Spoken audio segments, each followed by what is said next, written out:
Welcome back, everyone, to Total Nonstop Impact Talk for Impact fans right here on the YouTube, the Twitch, and wherever you get your podcast audio worldwide, baby. Cheers to everyone. It is St. Patty's Day. We had 3/16 yesterday. Man, I just can't imagine what some people are doing out there. Just 2 days of just destroying themselves, right, guys? Like Swinger's Dungeon all the time. Oh! And Alicia's just like, we're 5 seconds into this, and Alicia's just doing shots. No, I'm kidding. What are you drinking? Are they green shots? Oh, it's coffee. She's dying. Oh, decaf coffee. Oh, decaf. Oh, I'm so disappointed. I'm kidding. I need like a semi-Irish meal. But we're not drinking tonight. What? You're not like Ollie from Wrestle Talk, and every time they said slam, doing a shot of. Yeah, I watched that this morning. That was really funny. God, what a that was rough. I love it. Yeah, he's like trying to talk, and he's like, oh. I'm long removed from my shots in a row days. And now it's like one, and then I'm probably going to do the old Irish goodbye and wander out of the bar and go home and go to bed. There you go. You know, I've long since surpassed my fun days of St. Patty's Day. I hear you. So what did you have for dinner? We had cube steak smothered in gravy, mushrooms, and onions over mashed potatoes with Irish soda bread. Oh, there you go. Very festive for the holiday. Mm-hmm. Yes. What did you have tonight, Bill? I think we may have had a similar meal there, J-Bone, as we talked off air. I had a little corned beef, a little cabbage, some potatoes, some carrots. That's good old fashioned Irish Festivus, if you will. There you go. Yes, corned beef and cabbage here. Had the rye bread. Ooh. My wife got that really good beefsteak rye bread, and had the Thousand Island dressing on. I think this is the first time I had Thousand Island dressing on a sandwich, besides like a Whopper or a Big Mac or whatever, you know. Yeah, so more like a Reuben with the Thousand Island, Reuben-esque, or a Sloppy Joe. Yeah, there you go. Jersey diners call them Sloppy Joes. Oh, really? Yes. See, I think of a Sloppy Joe as a loose meat sandwich. Exactly. That's a Midwest thing. Oh. I think the last time we talked about loose meat sandwiches on here, we had Kyle on. Kyle's very familiar with a loose meat sandwich. But that's another joke for another time. All right. So happy St. Patty's Day. Let us know in the chat, by all means, what did you celebrate, or maybe you didn't celebrate. Maybe you just had a Thursday. A Thursday, J-Bone. A Thursday. Oh, excuse me. Thursday. It's always Thursday, yes. So, yeah, I'm so not Irish. I'm like full-fledged German, but corned beef and cabbage is just delicious. So why the hell not, right? Yes. All right. Hell of an episode tonight, just loaded with action, and we had some laughs too. Went by quick. Oh my God! Before we knew it, it was 20 minutes to the top of the hour, and it was main event time. So someone in the chat while we were watching kept on quoting Mark Henry, and it's time for the main event. It's like really? But it wasn't the main event? No, it was. It just was. Well, we do have a kind of a main event here in the chat as we speak. One of our usual suspects here, Bonus Baby. Happy birthday. Happy birthday. Happy birthday, Bonus Baby. Happy birthday. How exciting. Birthdays are fun. They are. Had a birthday on St. Patty's Day. Yeah, that's a win-win situation. Has a birthday on St. Patty's Day, so it's a good day for a birthday. There you go. Have some green cake or something. Ooh. I don't know. Ooh. Green food coloring, J-Bone. It makes the world go round. Oh, you got to be careful with that green stuff. Well, my favorite line from The Fugitive, one of the great movies of the 90s, is when they're in Chicago and Harrison Ford's character leaves after meeting the guy in prison, and he like is running into the parade, and like they're talking about they dye the river green in Chicago, and one of one of the officers says, if they can dye it green today, why can't they dye it blue every other day of the year? It's a great line. It makes so much sense. Totally. With this brown stuff. Yeah, right. I mean, some rivers are just disgusting. Whoa. Punk Nova Trace in here. Doesn't care about swingers dudgeon. Whoa. Yeah, he also doesn't like Skylar. What a hater. Oh, Skylar sucks. Hey. We love Skylar here on this podcast. Wink, wink, nudge, nudge. It's fun. So we got any news? Let's talk about some news, shall we? All right, we will. Jiminy Christmas. And now, a St. Patty's Day edition of GMO's News. Oh, if you're lucky, the Irish. There's some news, J-Bone. Searching for my fake wrestling news.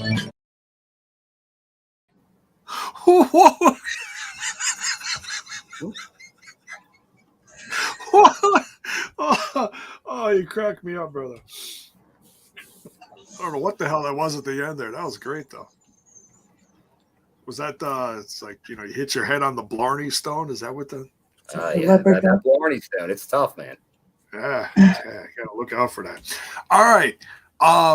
So we found out, and I want to thank Justin. I don't know if he's in the chat or not. Oh, Justin. Yeah, I saw Justin a second ago. He's here. Is he in here? Okay, so this is courtesy of Justin. He pointed this out to me, so thank you, Justin. We got a little hint of what's not that we look too far forward in the future here on the podcast, but it is fun to do once in a while and see what's coming up for Impact Wrestling events. Oh, so you go. I know where you might be going. Well, I'm not personally going to this. Wait. Can I guess, Chip? I'll let you. So it's been a bangorama. Oh, hit it again. It's been a bangorama. There you go. So Ace Austin puts out a tweet. He's trying to fill dates for the year, and he puts out his schedule. And this isn't like a big thing. Like, I don't think he's going to get in trouble for this. But for fans, you know, for Impact diehards, they want to see where Impact is coming next to their town or neighborhood or whatever, hopefully, right? So following Rebellion. So Rebellion's coming up on the 23rd. 24th is the tapings, the Fallout in Poughkeepsie, New York. We found out. Now, it's kind of quick, guys. It's kind of quick. But, hey, it is what it is. This kind of happened with Sacrifice, but look, as long as the show is good, I really don't care. I really don't care. So we find out here, we got Saturday, May 7th. We're getting Under Siege.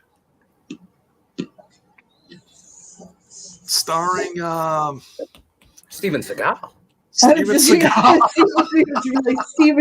Sounds like a Steven Seagal thing. It's totally Erica Eleniak back then, and Gary Busey, Tommy Lee Jones. Jiminy, Aaron, former Playboy bunny, Jiminy Christmas. Yes, I remember that. I'm sorry, I'll behave myself. And then the day after that, tapings in same place. It looks like the Promo West Pavilion in Kentucky, Newport, Kentucky. May Day.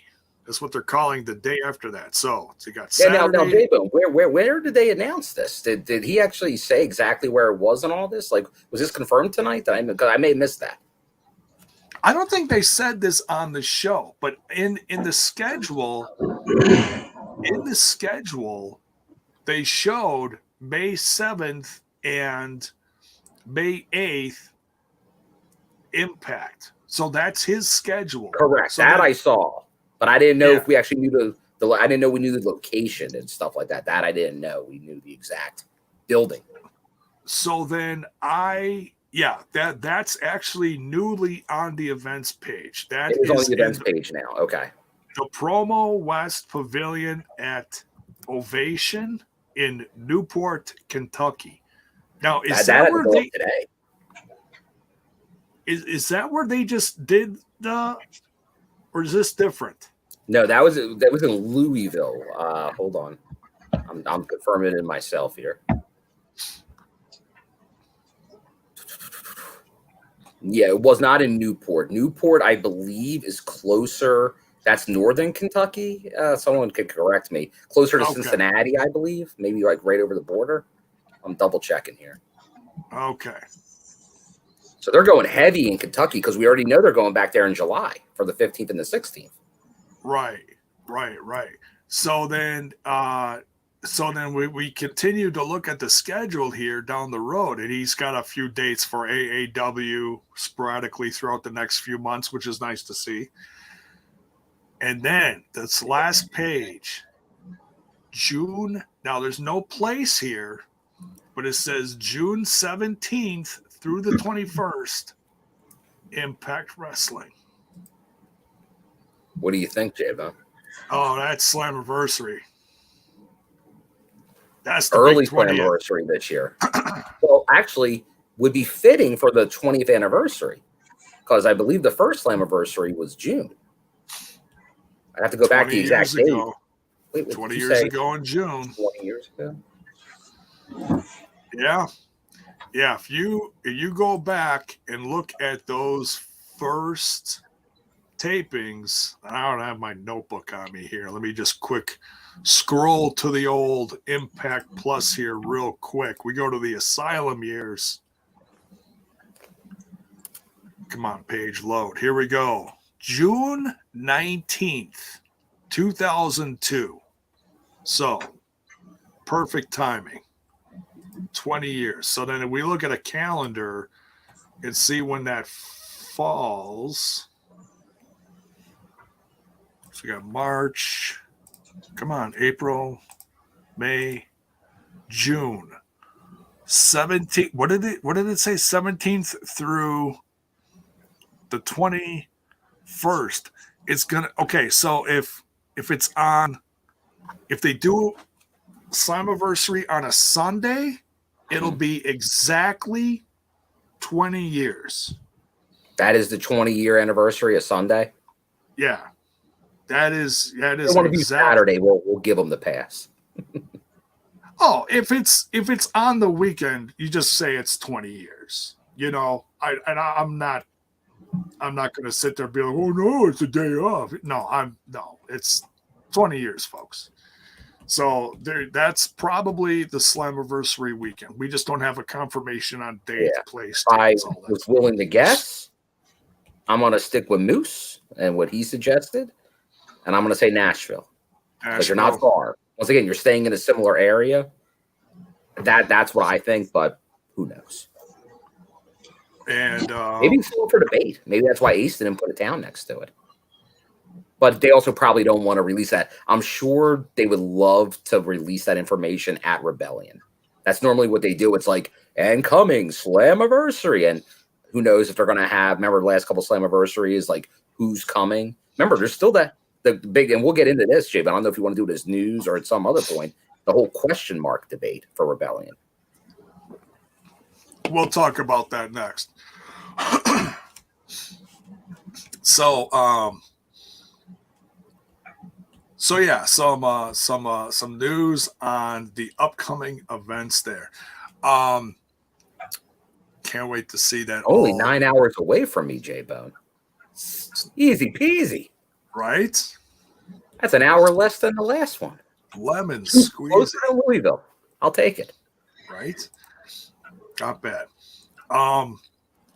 So then, all right, so the promotional material for Rebellion features Moose and Josh Alexander featuring the main event.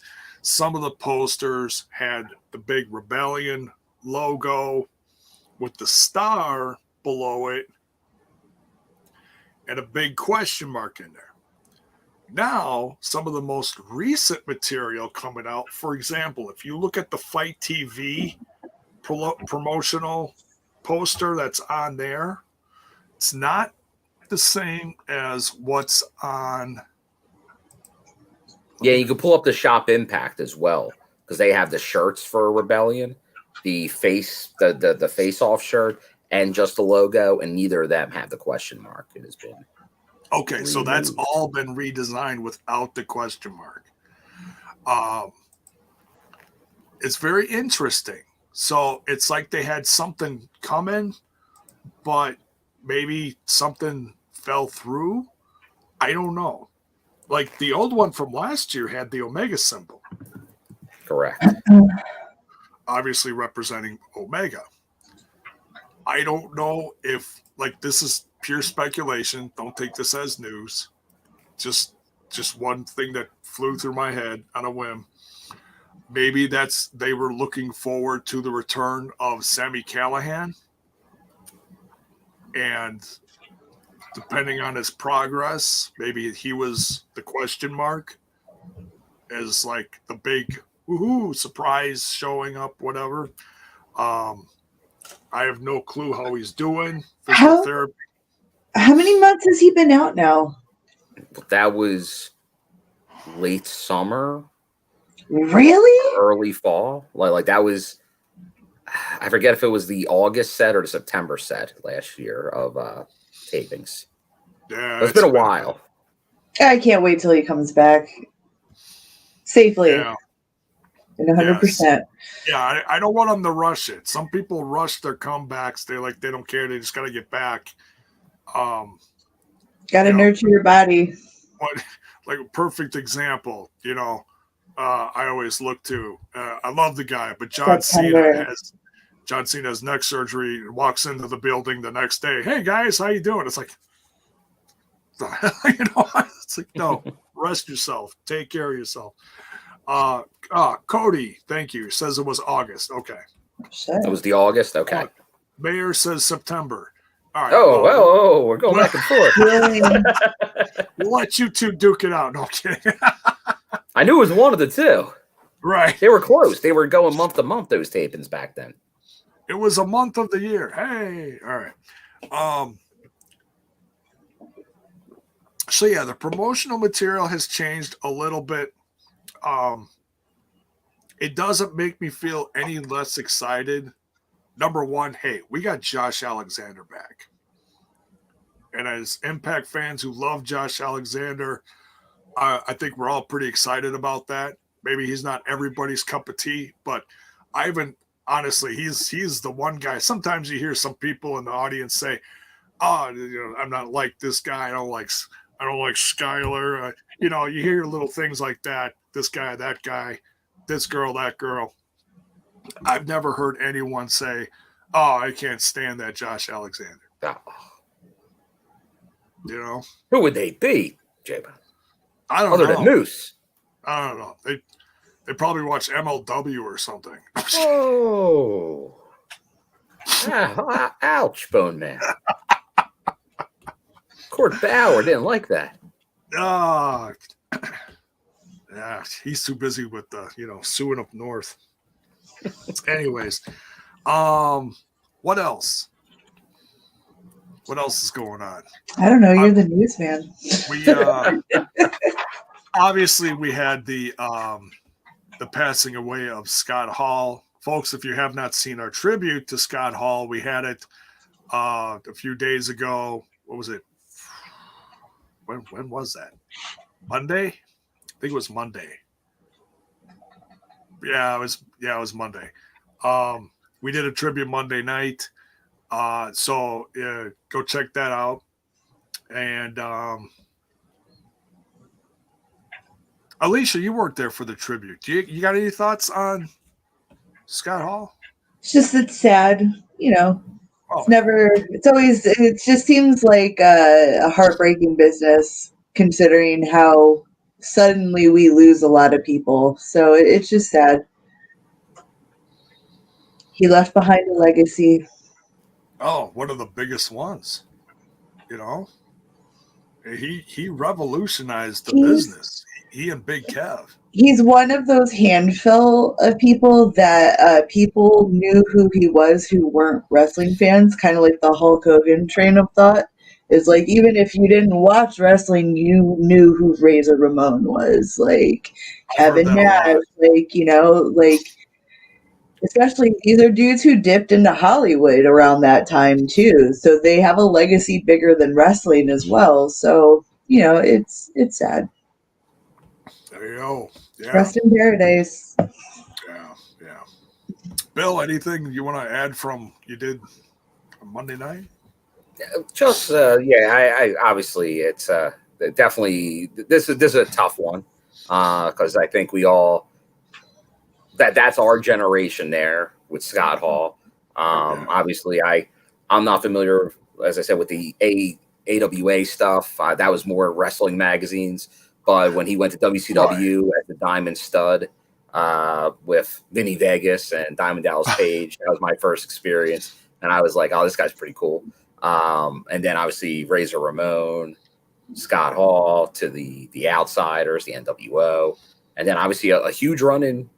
He was on show 1 of TNA. So there's the TNA original, Scott Hall. So definitely a big part. It's crazy timing that last Thursday, Impact in 60 was Scott Hall. So definitely catch that. You can see the highlights for sure, plenty of them. But yeah, that's one. I know obviously Kevin Nash is the one that kind of broke a lot of that stuff out there, and I know I think we're all thinking of him because as I know that's I think he kind of put out there, like you can't disassociate them two together. Like you say Hall, you think Nash. You say Nash, you think Hall. So Outsiders. Yeah, the Outsiders. Always saw them together at promotional events, signing autographs. Trent shared the time. Yeah, great story that he had about an autograph for his sister just because he mentioned her, and that's cool. Right. Like those are the things that.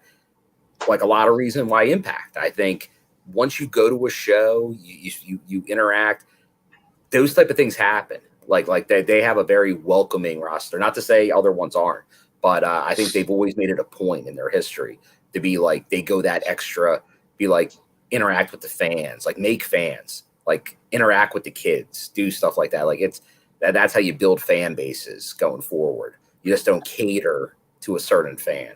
But it's definitely, this is something that I think sadly we've become numb to a lot of these because there's been so many sadly over the years. But this one probably hit more. Like you even look at the mainstream coverage of it because that's when wrestling went mainstream. He was part of that.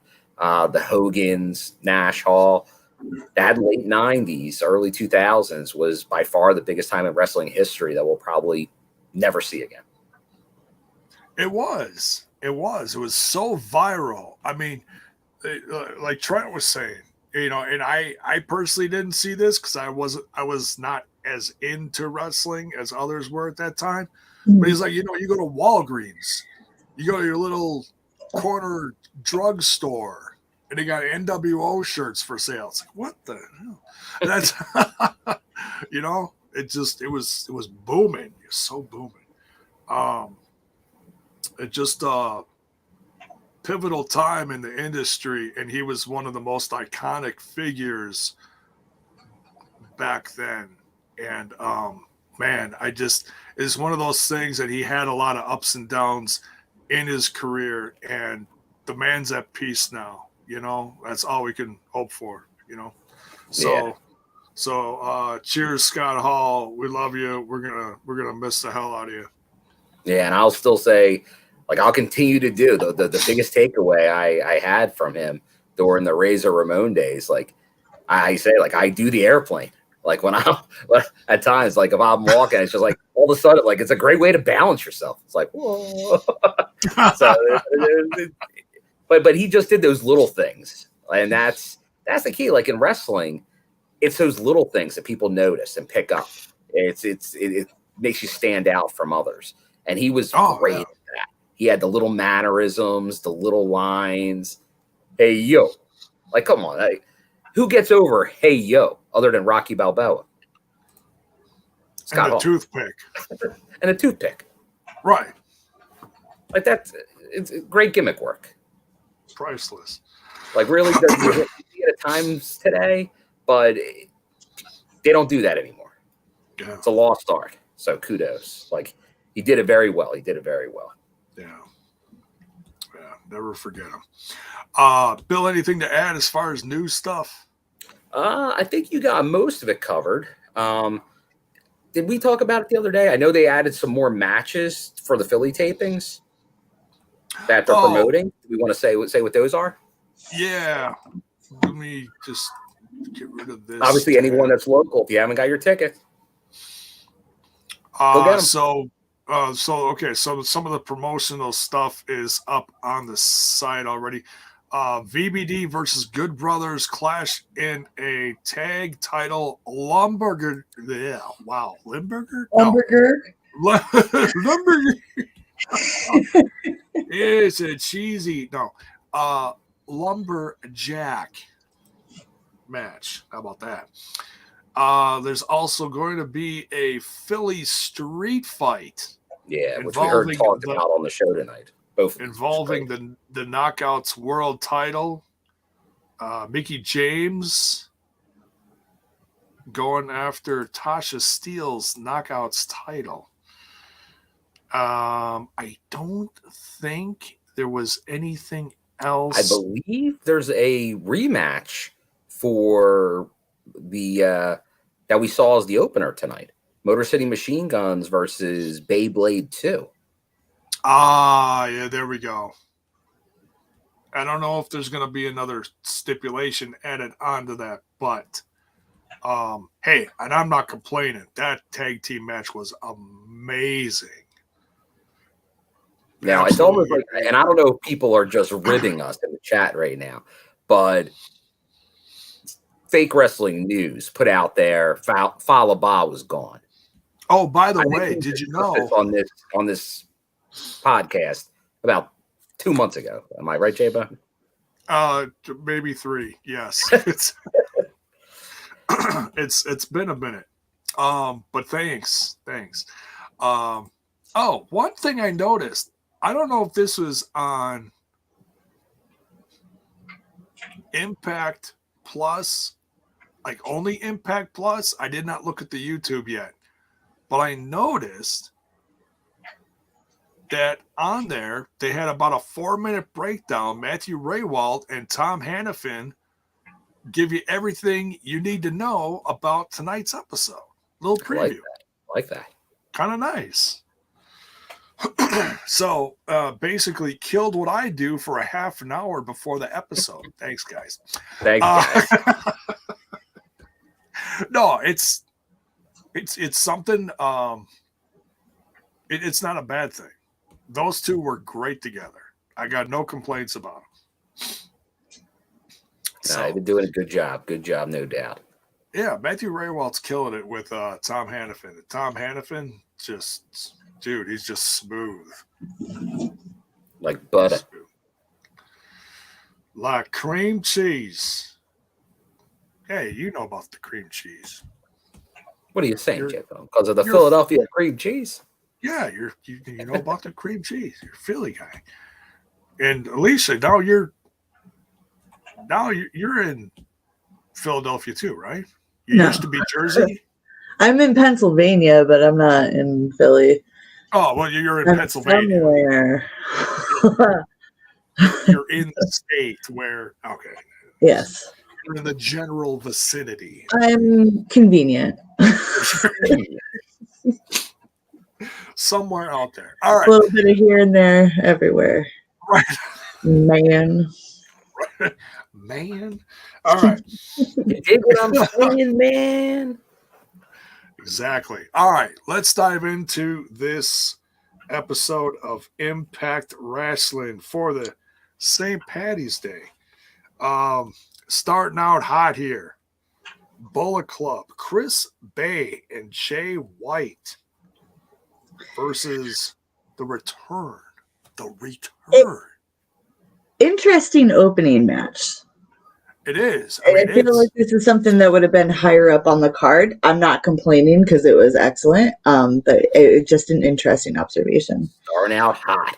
Yeah, too hot. Start out hot. Hour 2. Hurt my hand. The main event. It was a little distraction for the rest of the night because it was so good. Settle down there. No. Return of the Motor City Machine Guns. What? Oh, that almost got weird. That is not an appropriate question. Nope.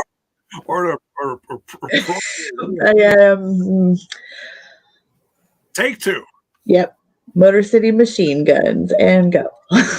I'll give you one of the here. I'm passing it to you. This Timothy Christmas. Motor City Machine Guns. There we go.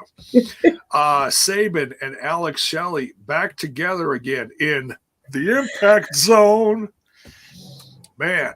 And it just shows how good. I mean, we don't have to sit here and talk about how good. Actually, we will for a second. I was going to say how good the Motor City Machine Guns are because it's like, okay, so they haven't been together in quite a while. It's been a bit because Shelley left, 2 years ago? 1 year, 2 years ago? They came in, they reunited while no fans. But then he left before fans came back. So it's been a while. It hasn't been quite 2 years, but it's been like a year-ish. It's been a bit. Okay. Yeah. So, but zero rust on their part. Nah, those guys got it down. They can do those moves in their sleep together. They've been doing it so long. Muscle memory. That too. Yeah. It's all that. Yeah. Is it just me or did they look younger every episode? It's like they've discovered the fountain of youth, those guys. Sabin looks so drastically different from what he did when those two were first started together. He has a complete different body mass. Like he was a lot more jacked back then. And now he's just tone. You know what I mean? Like he's muscular, but he's just toned down so much. Like I don't want to call him skinny, but he's skinnier. You know what I mean? Toned. I'm not a body. I am so not a guy to talk about a body. Okay, I just I don't know what the hell I'm talking about. Body by PBR, J-Bone. Body by bones. All right. Eat a lot of. Trying to get the PBR promotional. That's next. Diet out the window. But no, I want to just jump to Chris Bay and Jay White. Now you can call them considerably newer as a tag team. They don't have the almost 20 years of experience together. They're relatively very new on the scene together, Chris Bay being the newest member here. And you can't say that about the Good Brothers because they were in a long time ago. But anyways, So let's talk a bit about Bay and White and how good they work together in this match against the Motor City Machine Guns. No, they looked good. They definitely they've worked together obviously a little bit as Chris Bay joined the Bullet Club, but not a ton together. But obviously Chris Bay, great talent in the ring. Jay White, as Alex Shelley will say, the best wrestler in the world. You're not going to – those guys will be able to work together, no doubt. But the Motor City Machine Guns, J-Bo, the Motor City Machine Guns. I know some people in the chat are saying it. If not, they're one of the top tag teams in this company's history. So them getting the win here, not surprising to me. But it's tough, man. The Bullet Club is always going to be an overact. So even though you would just assume, oh, Motor City, everyone's going to love Motor City, root for them over whoever they face, Bullet Club is always going to have that cachet, the cool factor, if you will. But it's going to be interesting to see this rematch in Philadelphia, to see where it goes. See if my fellow brethren go, because I'll be team Motor City. Because obviously, okay. Like if I don't do it, I'll be shunned from the Motor City community. But Bullet Club's going to be pretty over. But this guy will be rooting for Chris Sabin and Alex Shelley. Yes. Advance. And hopefully because I want to see them in that eight team, whatever it is, at Rebellion. Yeah. Lisa, anything to add here? No, I feel like I summed it up pretty well in the beginning. Yeah. Well, we do have one other person's thoughts on this match. I love this match! Biased. He is biased. He was the person that says, I am Chris Sabin. Unreliable narrator. He's biased by design. Oh wait, no, that's wrong gimmick. Sorry. Not on the show tonight. 2 weeks not on the show. That's okay. Switching it up. You building the mystique. I get a week without Big Joe Dorn. I think they had because J-Bo and I didn't. It's when you stepped away. They had a promo last week. That's it, like a backstage vignette. Oh, that's right. But nothing this week. That's right. Nothing this week. They had a little. Okay, got it. Because it was violent, and then Joe did the bye.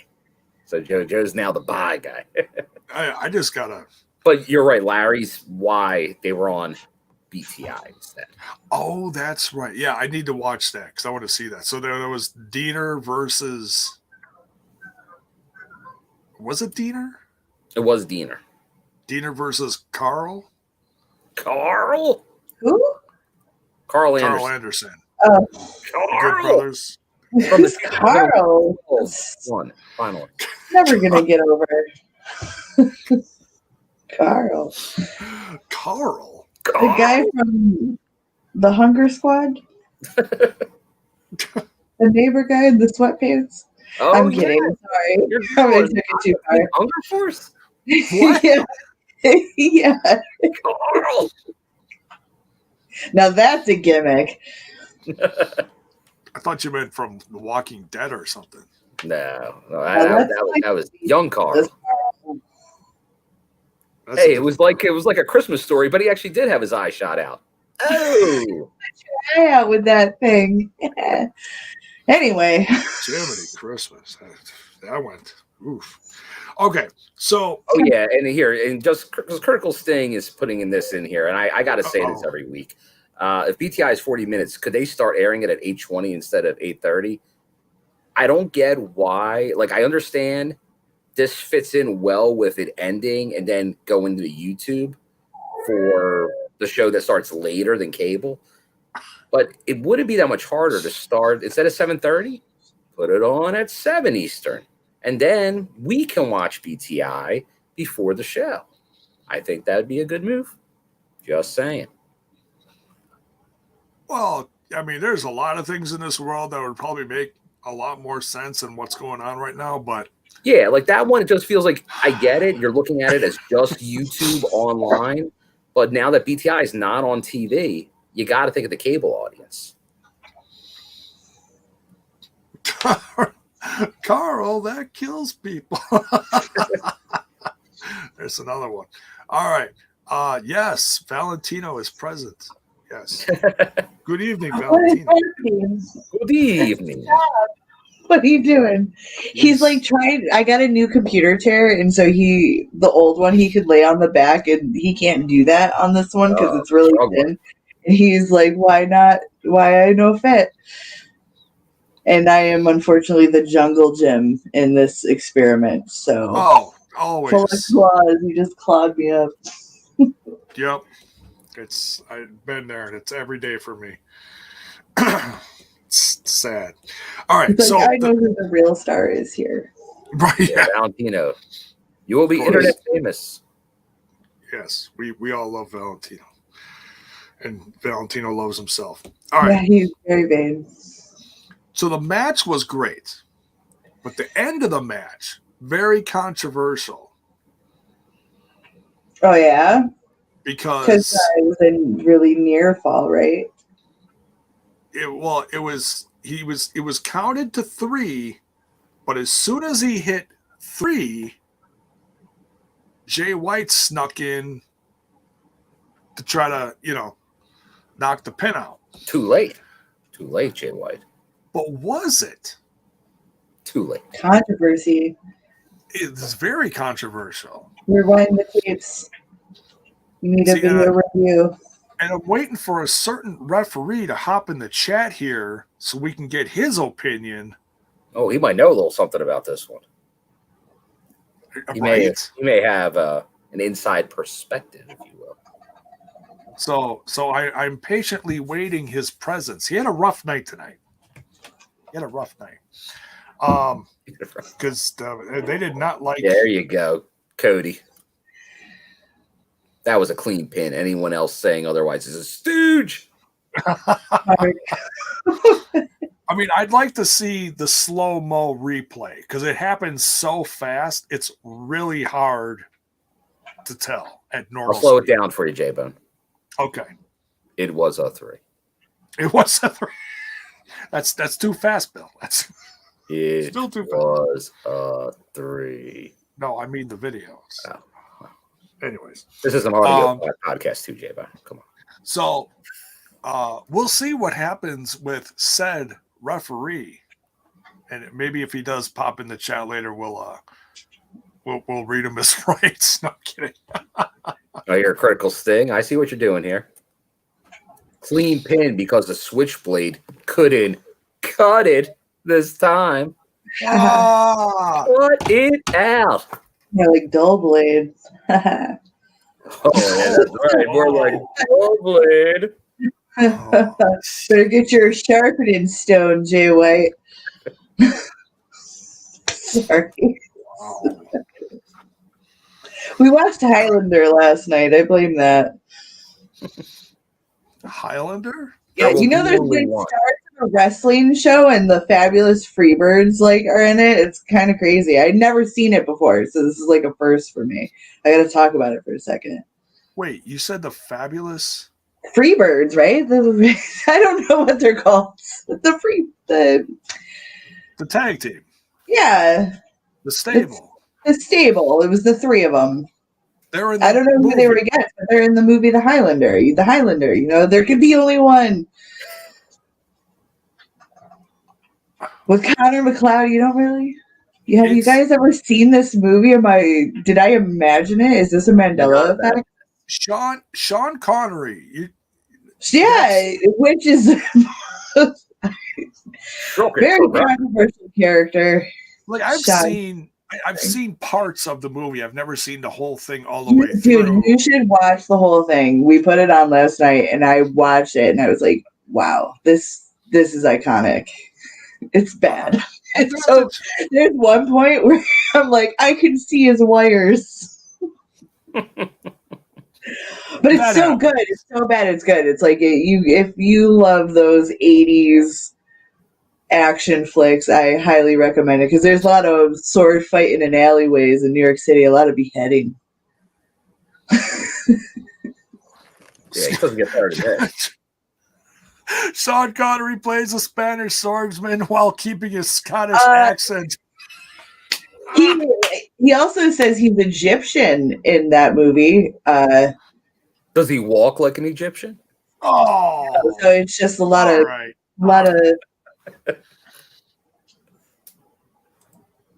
Try the fish, J-Bone. Try the fish. Oh, he's going to be here all week. Yeah, this is horrible. Beat you to it. All right. We continue. We have to. We spent about 15 minutes on the first match. Jiminy Christmas. All right. Macklin versus Rhino. With an Anthony Corelli on commentary. I'm not complaining about that. I wonder if that's going to be like a one match per episode thing. That's what it seems like so far. So Let us know in the chat. What do you think about Anthony Corelli, the former Santina? Yeah, and he had a little inside. I don't want to say scoop because he's not the scoop guy, but it seemed like he had a little inside stuff talking to the participants of the match before the match, saying, "Oh yeah, so and so said this." Hey, a little different way to get some insight. Not a bad thing. They're definitely toying around with this third-person booth at times. Mm-hmm. They've obviously been testing it for a while with wrestlers, with Anthony Corelli, with the Brian Myers thing going on. So they're definitely doing something here. It feels like a test to a 3-person booth at some point. I don't know if that's going to happen, but that's what it feels like. Yeah. All right. So, there's a comment in the chat here. Says he also did BTI. There you go. Interesting. Well, it's even more the reason to watch that then. And then Paul with a good suggestion here. Alicia, if you're getting your Sean Connery movies on, The Rock. If you have not seen The Rock. I like that movie. I've seen that movie. I didn't like it. The Rock. I'm very picky about those kind of movies, and it just wasn't for me. One of Nick I'm a Sean Connery fan, so that's what it is. Movies. You got to do the Nick Cage double feature of The Rock and Con Air. I'd rather watch Nick Cage and Wicker Man. That's also good. It's a masterpiece, Kay. All right. Better than the original, are you saying? No. I'm being sarcastic. I'm sorry. You're being sarcastic about the great Nick Cage. The bees! The bees! Sorry. Nick Cage does nothing wrong. He's Nick Cage. No, he doesn't. He's a new one. genius. Do you see the trailer for the new one where he plays himself? I can't wait. I'll be there opening night, J-Bone. It does look really good. That's funny. Also stars the guy from The Mandalorian. The guy that plays The Mandalorian. Can't think of his name. He also is in that new zombies. Pascal. Yeah, Pedro Yes. Pascal. Pedro Pascal, yeah. That's it. Thank you. Couldn't think of his name. He played Oberyn Martell in Game of Thrones. That's what I know him from. He got his eyes. He got the old bloop. When you squash someone's head, like when we do this to people on the I scratch your head, yes. What happened in make believe real life. Yeah. I stopped Game of Thrones around season 2, so I'm smart man. The books aren't even finished. Anyway. All right, we continue. Thoughts on Macklin and Rhino?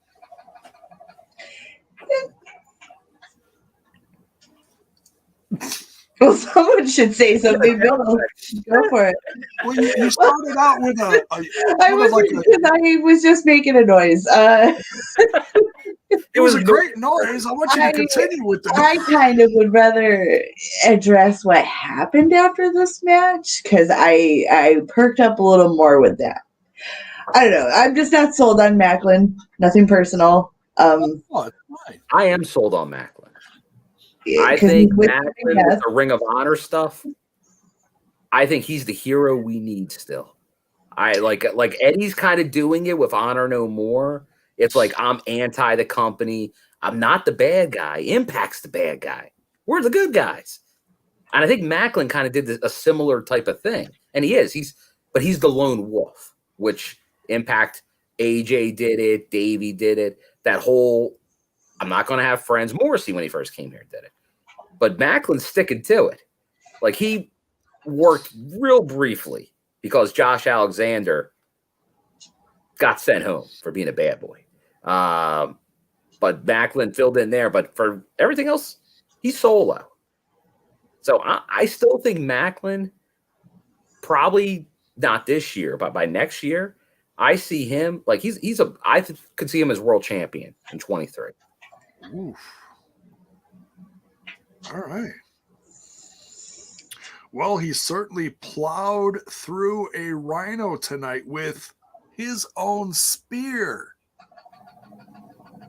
They kept calling it a gore because he speared the guy with the But that's gore. what he does. He does that. Like, he gives it a little. Like, he shoots, man. He shoots like coming out of a cannon. He's got a lot of velocity on his spear, Macklin. Well, and he's got a similar build to Rhino. A lot of, he's just a bigger guy, No, I love this match. This one could have went either way. Alicia, got anything to follow up on that? No, just it's pretty cool there, man. What did you think about after the match? With Heath, right? Yeah. Yeah, that's what I'm talking about. Is like I really dug that. Is that it was the acknowledgement of we're better together. They are better together. So that's kind of where we get that theming. That's probably Rhino solo over for now. Back to tag teams. And what are your thoughts on the Heath and Rhino team back together? And that's what that might make it sense again why Heath got that world title shot, and then Rhino got like this. Like, they had their, for now in storyline, their last singles for a bit, because now they'll probably be a steady tag team going forward. And if you're talking tag team, energy together, good chemistry, and they bring out more energy in each other, I think, when they work together. Just an observation. So I like it. And I'm excited for what they have in store. Their goal is to go for the belt. So, let's see how that rocks out, Yeah, I'm all for it. And they're not that's no bologna sandwiches. Oh, baby! Yes. Just don't talk about bologna sandwiches in front of Rhino. You might end up with a gore. You can't say it once, J-Bo. You got to say it 3 times. Gore, gore, gore. All right. All right. But yeah, a fun match. Macklin with the win here with his own spear. So kind of surprised. I mean, I'm not surprised at who won. I'm surprised at how he won. So that's interesting. But yeah, Rhino definitely shook by that one. Then we got Caleb with a K. With a K. Backstage getting hollered at by the Inspiration. Oh my God, I laughed so hard at this segment. Caleb! Caleb! This was right before the Heath and Rhino segment. There's the reel him in. They're reeling him in. Or are they? Oh, I think maybe Caleb wants to hang out by himself once in a while, and this might be that opportunity. Some alone time. Some alone time away from all these women. Maybe he wants to wrestle and win a belt, and he can't do that in tag team with the ladies. Not fair for Caleb. Caleb deserves some gold. Need some opportunity to show us what he's got. I think we're missing a step here, Alicia. Probably. Oh. Bill, you might know where I'm going with this. What? The Caleb needs to join wrestling? Oh my God, Larry hit it on the head. Totally. Caleb might need to go to a wrestling school first. After he gets his neck brace taken off, he's injured. He's got to worry about himself for now. Well, and if you need a wrestling school, there's only one. You guys swing? Wait, so what's his name doesn't got it anymore? The Learning Tree? That's not a wrestling school? No, that's been broken up. They all got Fired? sent home. Yeah, they all were. Well, they got cut, but somebody still lasted on the roster. Yeah, well, he's going to be first through the door at the this new facility of learning about wrestling. Well, we'll get to that. But all I know is that logo I need on a T-shirt yesterday. Oh, absolutely! I can't wait. I need it printed right now somewhere. I know Impact's in Philly as we speak. Go to some print shop, make that shirt. I will buy it tomorrow. There you go. You know what? Let's look at the old Shop Impact real quick and jump in the T-shirt section and just make sure. No, you know what? I'm not seeing it. Hopefully sooner rather than later. Yeah. Wait, so it says what? Swingers Dungeon? Yeah, it's tonight we just saw this debut. So I wouldn't expect it, but that we got a Swingers Palace. If this is going to be an ongoing theme like the Palace, we'll get a T-shirt. Oh, absolutely. And I'm so excited for that, honestly, because it's just another new chapter in Johnny Swinger. I was really afraid in Vegas that we were losing I Swinger. remember those words you were saying, J-Bone. I wasn't happy. I think I upset a few people by that. But I'm very... We don't. Some people say you don't talk about Bruno. We don't talk about Johnny Swinger not being on a TV here. Right. We don't talk about Swingman. So, all right, so then we had the segment we talked about a bit ago with Rhino and Heath going after the tag titles. They're motivated, they're pumped up, they're loud, they're getting rowdy. Can't wait. Next, we got Bhupinder Gujjar. Gujjar. It's one of those, damn it. I'll get it one of these days, I promise. Yeah. Versus Larry A. returning. Larry D. Not Lawrence D. Larry D. back. And we got some insight as to where Larry D has been. If you guys caught that by the announce team. Let us know, Alicia. What? According, I forget who said it, but they said he did some weight loss thing, training camp, I believe. I don't remember the name, so I'm really sorry. But that's interesting and good for him. Good for him for getting his health in check. Kudos, Larry. I think that was a joke from Brian Myers. What? Oh, was it? Well, it's true. He lost weight. But he said he was at a camp. Was he making a joke? Boo, he made a fat, Brian Myers. Boo. He made a fat joke. I was going to say, that's fucking inspiring. And nope, it's a joke. Well, fuck me. All right, moving on. He said it was like the Buddy Rogers. Yeah, I said, I'm like, yeah, sounds legit. Oops. Yeah. I was like, oh, that's inspiring. I put on the winter pounds. I should get my shit together. I thought we were going somewhere inspiring and fucking cool here. But instead, we're making fat jokes. All right. Buddy Rose. Buddy Rose. Thank Playboy you. Buddy Rose. Yeah, Buddy sounds Rose, legit. Well, sign me up. I'll say this though.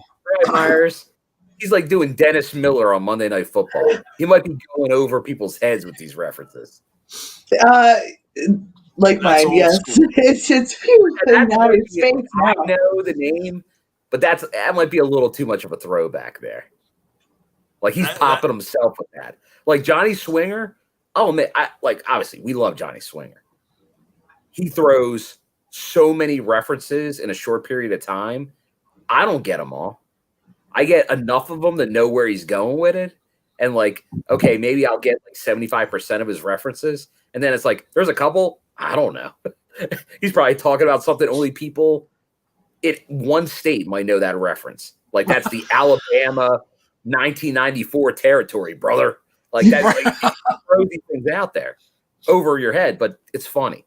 Mm-hmm. So you gotta be careful with things like that when you throw these references for a joke. Yeah. Well, there's always going to be a mark. A Mizark. Mizark. So, Buddy Rose, yes. So Bhupinder versus Larry. This was a hell of a match. This was a dark horse match of the night, probably by some opinions. I really enjoyed this. The more I see Bhupinder in the ring, I'm absolutely convinced that he's on a path. Yeah, legit solo actor here. Yeah. And Larry just looks like $1 million. Yeah. Proud of him. Very Totally. inspiring. I wish this wasn't the last time we're going to see him, but I don't think it will be because, as we talked about earlier, they're going back to Kentucky twice in May and July. I'd be shocked if he doesn't show up at least on one of those sets of tapings, if not both. Could be. Now, he lost to Bhupinder here, but it was a damn good match. I mean, this truly could have went either way, the way that the psychology of this match went. And the more I see this corner spear, the more I love it. It's just like it almost, I know I'm going to catch some flack here. It almost rivals Rhino's gore. It's got that much power to it. So is Macklin's. But you notice now that we're saying it, and maybe it's just a unique timing tonight. A lot of spear finishers on the roster right now. Yeah, I'm not sure. Well, there was a lot of certain things on the show tonight, so and we'll get to that. But yeah, great match. Anything else? Oh well, Cody here's mentioned this too. We're talking about commentary. We'll get to the post match in a second, but sounded like Larry was back according to commentary, so we'll see. Hey, could be. Well, and even in the chat while I was live, they were saying, where was this Larry when he was around before? And it's like, well, he just never had a chance. He just never had a chance because it was a lot of things. Agreed. Yeah. Eesh, that was disturbing. Never mind. Anyways, Jiminy Christmas. All right, so post-match, now Raj Singh comes down and almost costs the match for Bhupinder. And he's just, he's trying like hell. He's trying like hell to just get in his corner and be like, hey, I'm here for you, pal. And Bhupinder's just not having it. Just not having it. He What's wants so part nothing to of do with Raj Singh. So for anybody assuming, like I say, never assume that they're just going to be stuck together as in another, Desi hit squad, I'd think twice about it. Yeah, not so simple. But then again, I don't know why you wouldn't, but I'm not complaining about this. Because that'd be the typical thing to do is put them together. But you see, now if you put them together as a formidable tag team, like instead of a comedy act, because Bhupinder's no comedy act. Like early inceptions of the Desi Hit Squad was all comedy. I feel like we should veer slightly away from the more comedy-driven acts, especially in the current climate. It's like fun to have like swinger here and there, but like every, like the joke tag teams and stuff like that. I'd like to see more competitiveness. That's all. Yeah, there's a time and a place for it. Like, to break up stuff. You can't have for sure. Can't have a bloody cage match every 3 seconds. Yeah. Well, I mean, you could. It just doesn't mean it's a good idea. Some people probably would disagree with that statement, but we don't talk about lockdown. Bring back lockdown. What? Wait, what?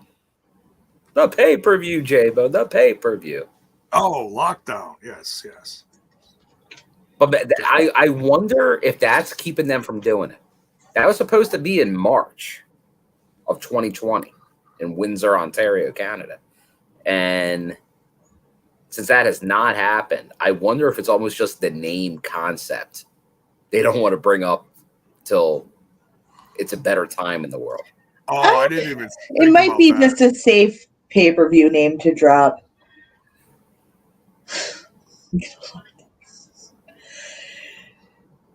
Isn't that ironic?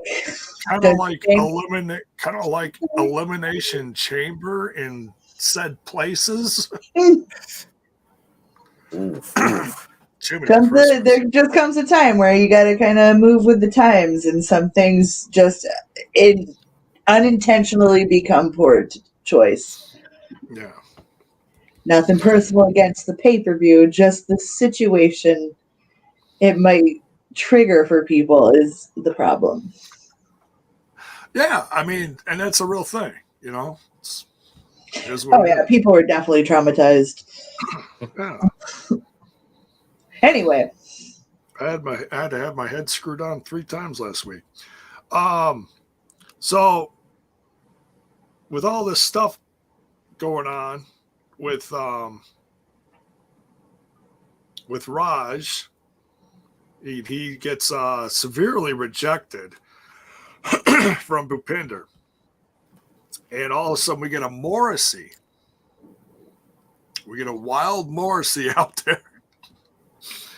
He comes down, and we know who he's going after.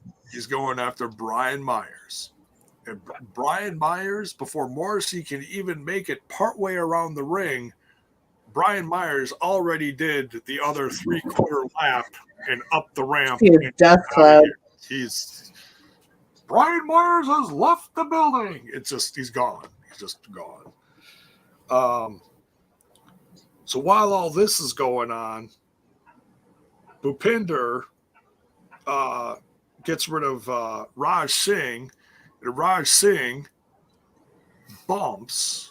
inadvertently bumps into Morrissey. It's horrible timing on his part. Big mistake. Huge. It doesn't get any bigger. It's a 7-foot mistake, J-Bo. And you can't Jesus Christ. Walked right into it. Yeah. Just like Raj Singh. Yeah. And he goes through a table. And that table just, man, I don't know what they're doing with these tables lately. And if it's the tables or if it's Morrissey. But Morrissey, when he puts someone through him, Bandy's tables are just. Yeah, that was a rough one because I had a good view of this one, and I was worried about Raj. When Raj got up, I had to give him a little clap. I'm like, Raj, good job. You're not dead. Good work. He even lost the turban.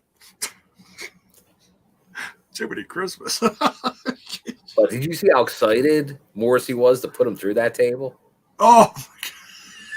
We're air fist bumping. It was good stuff. I bet he went to the back and they laughed, and they laughed, and they laughed, and they laughed. Probably a little too hard. So, and this has got to come to a head here eventually with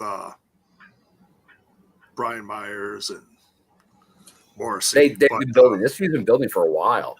I'm surprised it wasn't part of Sacrifice.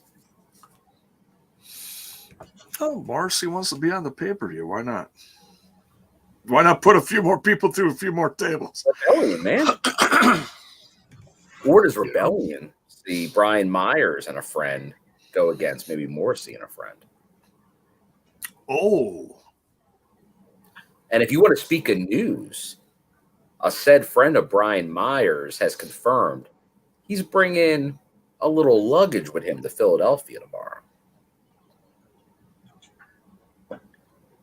Oh, are you talking about a certain mid-card donor?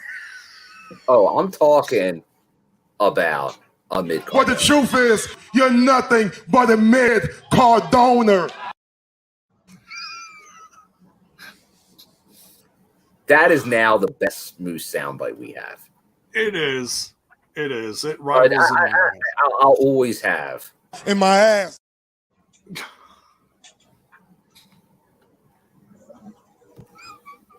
We'll always have that. So are you saying that Matt Cardona is actually going to bring the 10 pounds of gold? He says he's bringing it with him to Philly. Oh. He'll have it there. Will it see the light of day? I'm determined. Let's stop. I want to keep going with the review because we're kind of chugging along here. But this deserves to be talked about for a minute because we were talking about this in the chat earlier today.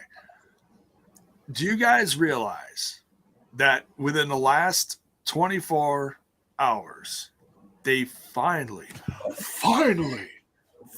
put the championship match between Trevor Murdoch and Matt Cardona on the NWA YouTube for the public to see? You can see someone win the NWA World Title on the YouTube. What? Only over a month after it happened? What? We could trade tapes faster than that, J-Bone. Oh, the VCR's been dusted off. Laser disc, even.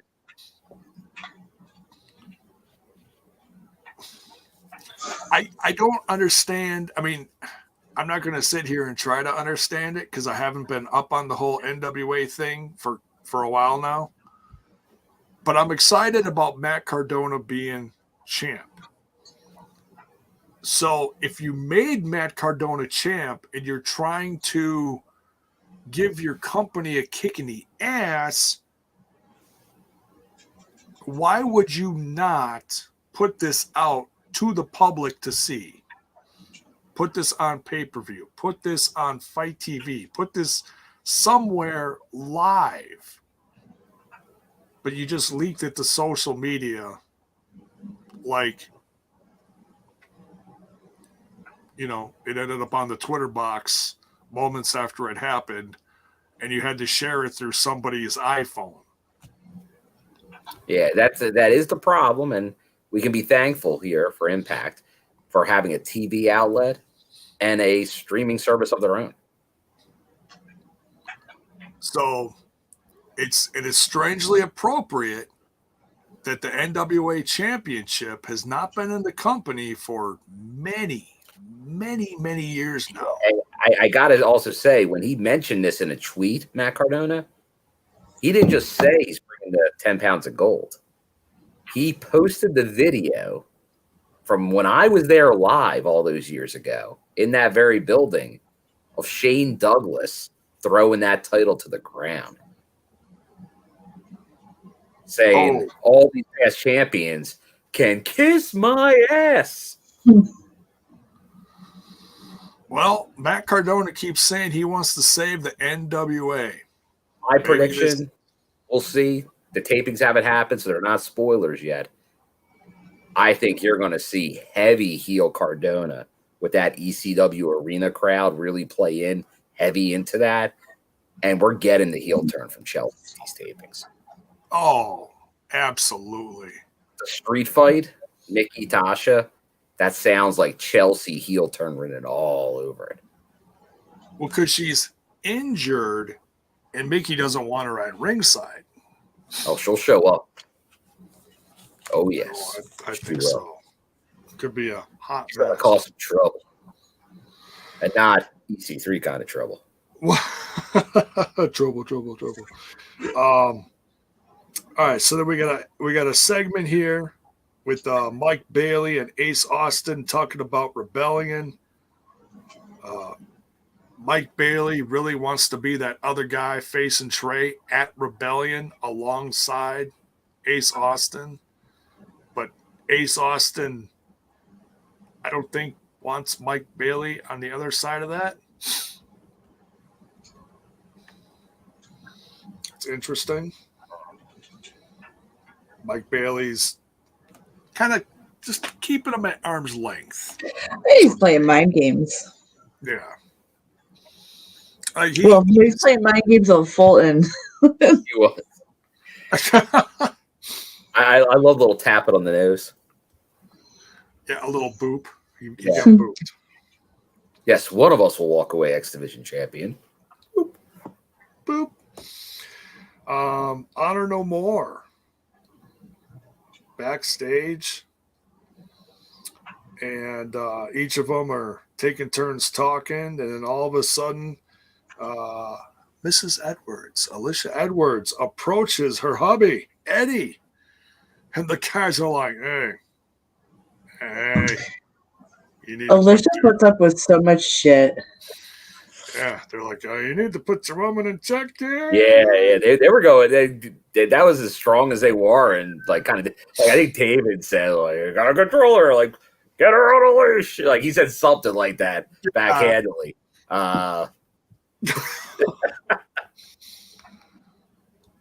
And Eddie's like, all right, give me a moment with the missus here. And so they're going back and forth. And she's like, I can't believe you're doing this to Impact. You know? Yeah. Why are you doing this? And he gives it right back to her pretty conservatively. You know, he's not like, you know, trying to give her the upper hand thing. He's just trying to make her think about where he's coming from. He's like, well, maybe I'm not the one that's wrong here. Maybe Impact is the one that's wrong here. And she just kind of looks at him as he's walking away. And so she's thinking. Now she's thinking.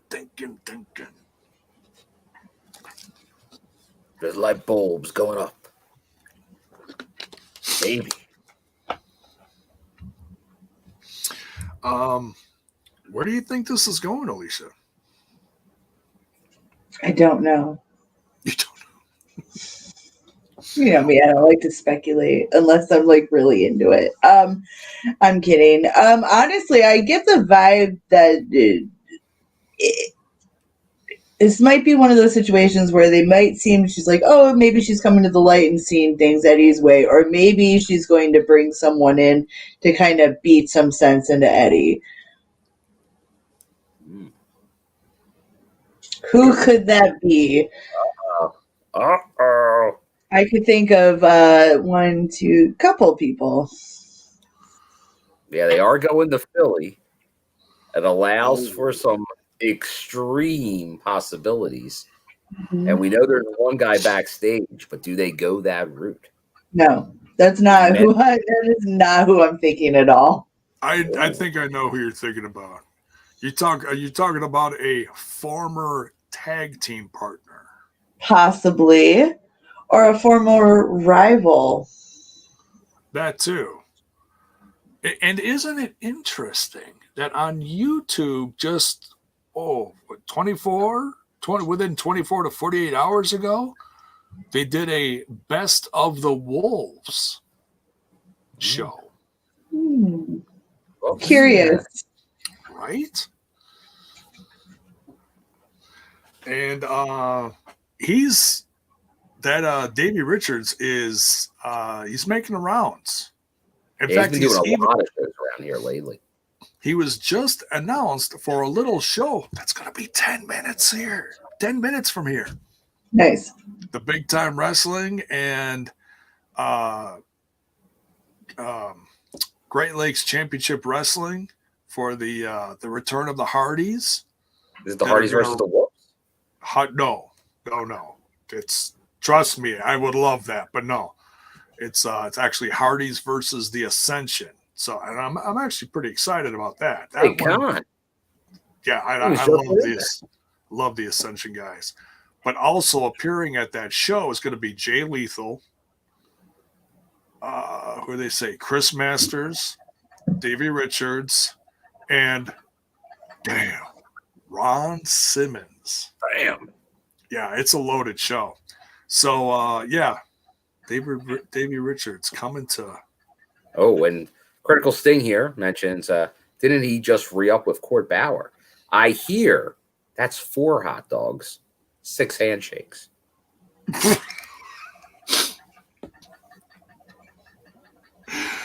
Man, Court's just trying to butter everyone. Say, we're going to win this thing against Up North. Then we'll be rolling in the money. I will be. They somehow bring in very good talent a lot of the time. But yeah, their contracts, which at times were tough to get out of, like Mance had that issue, Davey Boy, but they get good talent, so they can put on some decent shows. So like when they come to Philly or sometimes New York, I'll go up to them. I have my tickets for the Philly show. So hopefully there'll be some good talent there, possibly Davey. But I still think he can work other promotions. So I think he could show up at Impact, no doubt. Oh, sure, man. I mean, he's not a veteran. As I was earlier, like a few months ago, about that possibility. Yeah. I mean, this is a time when, especially in this company, I mean, look at the show that's coming, shortly down the road. The multiverse of matches. We're going to get some more very good matches from other places converging on the Impact Zone in Dallas, Texas. The multiverse, J-Bone. It's all part of the multiverse. It is. So who knows? All right, next we've got the Champ Challenge. Gisele Shaw. What? Champ. Gisele Shaw, Lady Frost against Deonna Purrazzo. I am the greatest.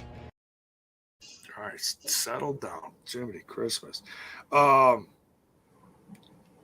AAA Women's Champ and Ring of Honor Women's Champ. This was, man, the athleticism in this match they just knocked it out of the park. Love this one. Mm-hmm. Yeah, this was really exciting, fun triple threat. For a second there, I almost was convinced that Deonna might have lost this one, but she, let the other two tire themselves out and snuck right in at the last possible minute for the win. And yep, she's still the greatest. Champ. I hate that. I'm sorry. God, it sounds so weird. She's two belts Purrazzo. That's the He thing. likes You the can't match go too. like belts anymore. So champ. Yeah. Valentino liked it too, apparently. He's a fan. He's a fan. He was rooting for Lady Frost too. Oh. Oh man. We got it crash. Uh-oh. Violence. Yeah. Crash and I'm burn. okay. Yeah, Did sorry. I just got cut open pretty bad. Uh-oh. Busted open. Busted open. Hey. X. Yeah, it's real injury. I gotta clean this up really quick, guys. Okay. Back. Okay. That's fine. Do what you got to do. All right. So we'll get her back hopefully sooner rather than later. I'm guessing the Kitty took a bump. something. Yes. It seemed like whatever Kitty was on vanished. Something went flying. All right. Or fell for Kitty. Any other thoughts on the Champ Challenge? No, good match. Good to see. Obviously, Lady Frost, who I think some people were saying, "Oh, yeah, I want to see more of Lady Frost." And obviously, we see aging Dr. Foreman. Dr. Ross. But he, she looked good here. Lady Frost obviously adds something with the move she's able to do. So does Gisele Shaw. I think we're going to see more and more that she's able to do. But obviously, Deonna, fantastic once again. The cream of the crop, J-Bone. And it's going to be interesting to see where this Champ Challenge goes. We know we're getting one at WrestleCon at the multiverse of matches. Be interesting to see who comes out for that. I'm sure it's going to be an interesting name, to say the least. And then do we get a Champ Challenge at Rebellion? Or do we know her match in Rebellion going into it? We're going to have to see. You know, the Deonna Purrazzo at some point might reach a point where she's like, all right, enough of these surprises. I want to know what's coming at me, you know? So then Scott D'Amore and Gail Kim will put their heads together and be like, oh, okay, well, here you go. Yeah, now you know. Here you go. And it'll be said name. Whoever said name is. So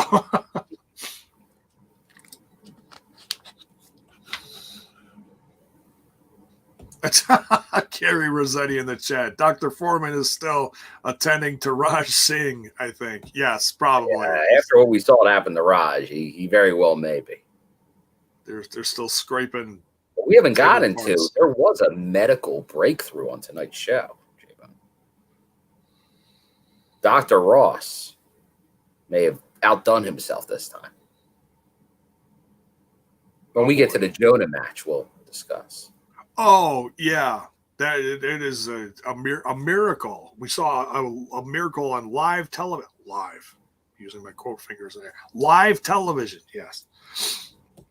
All right, so next we got Gia Miller backstage with Josh Alexander. And he says he's going to make an example out of Taven. Big words there. Big words. Yes. I expect nothing less from Josh Alexander. Oh, absolutely. You know, he's on a mission. He's focused on Moose, but he's not skipping past what's in his way right now. Yeah. So, and he's not still pleased. Remember, he has unfinished business with those Honor No More characters. Oh, yeah. He was Team Impact before he got sent home. Yeah. That's right. Scott D'Amore. Coach. With the Good Bros. The Good Brothers backstage. Talking about what's coming up in Philly. Bill, what's coming up in Philly? Oh, they're getting their tag team rematch for the belts. But there's going to be the other tag teams watching from the best seats in the house, other than me, ringside. Their response to this is like, "Oh, great, yeah. They should all sit around and learn from us." Yeah. Young boys ringside. It's a great idea. But then he's like, because there will be that 8-team tag match at Rebellion. But then he's like, they're not just going to sit there. They're going to do what I've said before. One of my favorite match stipulations, not nearly done enough. Lumberjack match, all these tag teams. So there's going to be some shenanigans on the outside. I look like a young boy to you? Oh, there might be some young boys out there. Right? Might be a few. Yeah, I can't wait. So the Good Brothers really putting their foot in their mouths here. They just they just don't know when to stop. Scott D'Amore really putting them in their place here. So it was Good job, Scott. Good job. It was. Good job. But man, Rebellion, 8 teams. I know there's a lot of teams currently in Impact. That's going to be like the whole tag division. It pretty much. And speaking of good teams, we got right out of the tent, the triage, making the return back. I got my Band-Aids. Did Valentino? Wow. Did Valentino take you out? Yeah, he got me good. Yeah, sometimes they do that. Yeah, that's what they're good for. Cats and their claws. Thank you. Didn't have to amputate. All right. No. So next we've got Jonah versus Zicky Dice. The pen wasn't even out of the ink before the match ended. I swear.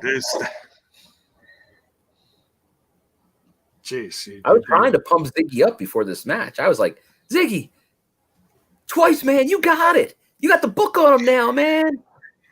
It didn't work. No. You tried. You tried. I gave an effort. A for effort, bro. A for effort. So they're just about to cart Ziggy Dice, off to the burn pile. And who shows up, Alicia? PCO. PCO.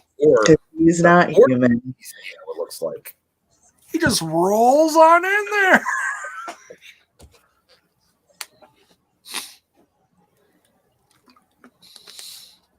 He literally gets stretchered out there by probably 2 associates of Dr. Ross. EMTs.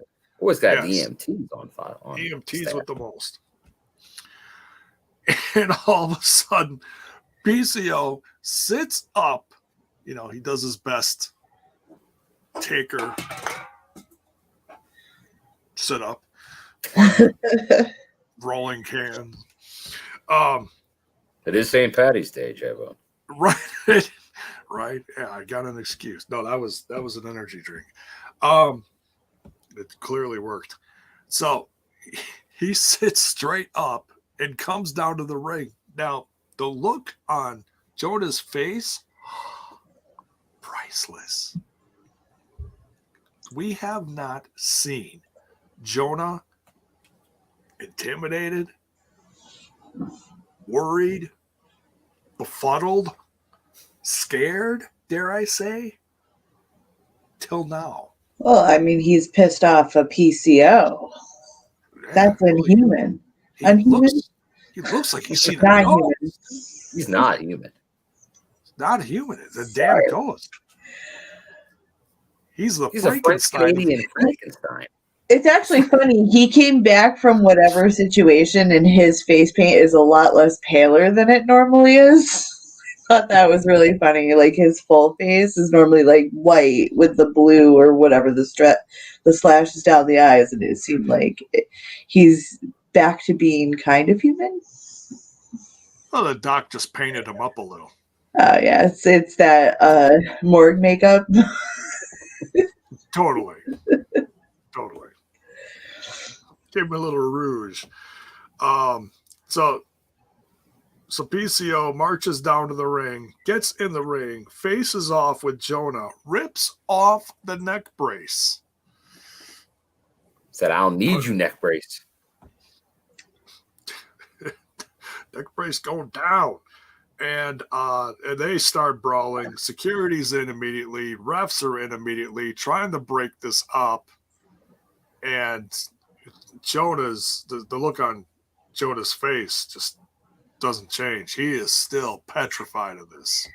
He's like, you gotta be. He's like, get this monster out of here. So I am I'm going to call it now. I think we can all call this one now. I think we're going to see Jonah versus PCO Part 2 at Rebellion. Ooh, you think they can push that all the way to Rebellion, J-Bone? Man, yeah, that is a bit far off. That's over a month away. Still, it's maybe they're just going to save it for Philly. I could see that being in the later tapings, because I don't know if you can cool that down that long based on what we saw tonight. I could see it happening at the Philly tapings, and then some type of blow-off match at Rebellion as well, with some type of stipulation. Yeah. PCO and Jonah in a cage. Yeah, I'll take that. But I told you I already saw this match once on the Indies, saw it in Impact. I'll take this as many times as they want to give it to me. This match. Oh, just that first one was unbelievable. Yeah. I can't wait to see what they do. Remember, that went back to back with Jay White versus Alex Shelley, and it held its own as a match of the night candidate.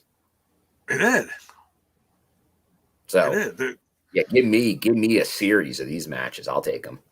Oh, yeah, and I don't have to see best out of 7. I don't have to see that, because there are certain matches that survive that are fine like that. This isn't one of those. Just give me this a few times, I'm good. Anything to add, Alicia? Should be interesting to see where this goes.